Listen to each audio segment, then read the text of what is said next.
Hello, friends.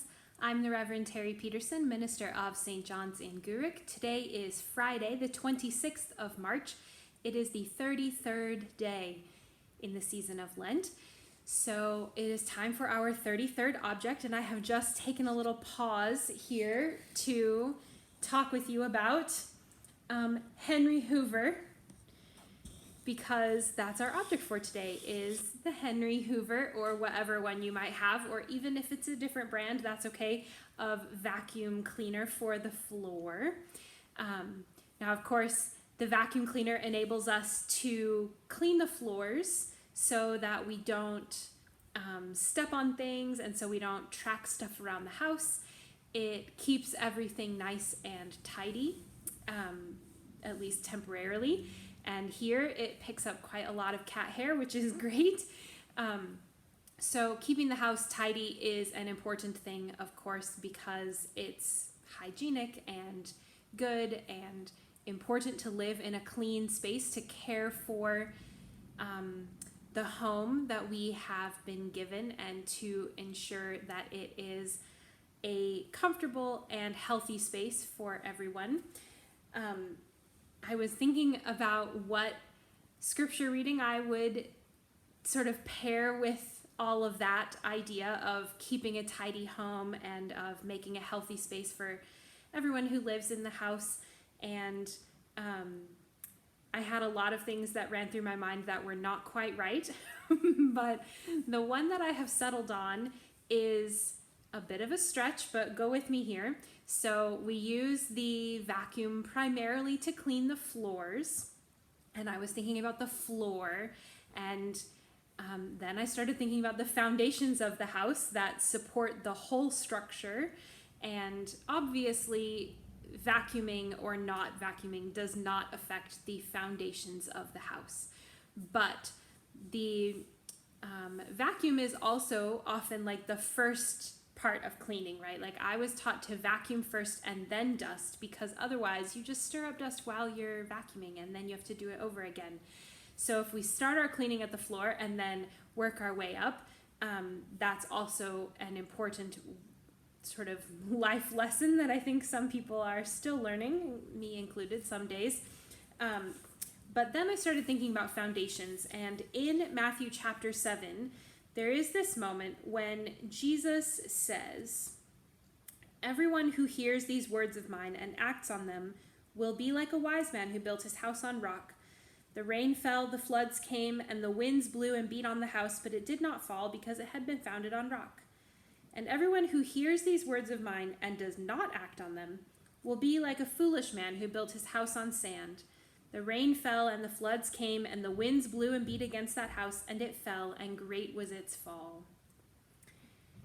So aside from the reality that if you built your house on sand, you would need to hoover all the time. Think of all the sand you would be tracking in. So that's a terrible idea. But also, listen to what Jesus says. He says, the one who hears and acts on it is like building a house on rock. It's strong. The one who hears and doesn't act on it is like building a house on sand. So basically, he says both people hear the word, right? We know what we are supposed to do. We hear the teaching. We know what is required of us. But some people put it into practice. Some people put it into action. And other people, it just stays inside.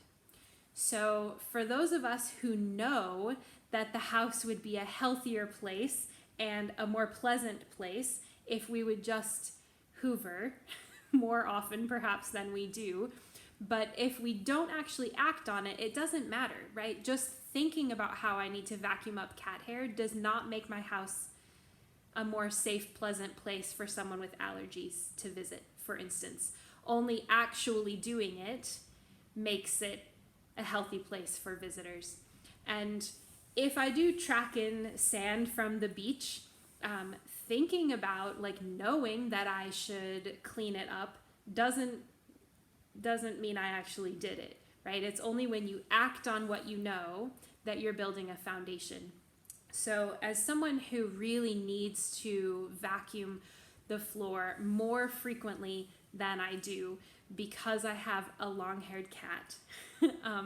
I feel that on a very sort of elemental level, like, oh, I know what I need to do. I have heard the instructions from my grandmother, from my mother. Like, I have learned how to keep the house clean.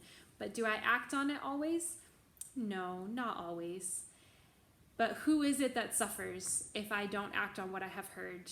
When it comes to housework, it's really just me that suffers, right? Like, I'm the one who has to live in an untidy house if I choose not to act on what I have been taught.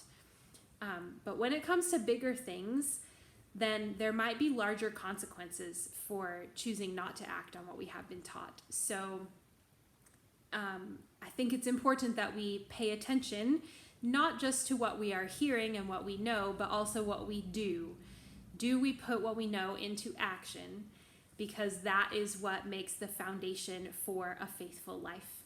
So I bet you didn't think that the hoover would have anything to do with your faith today, but it does. So next time you get out Henry or Henrietta or whoever you've got, give some thanks for the people who made that possible, and also for the people who taught you how to keep your house.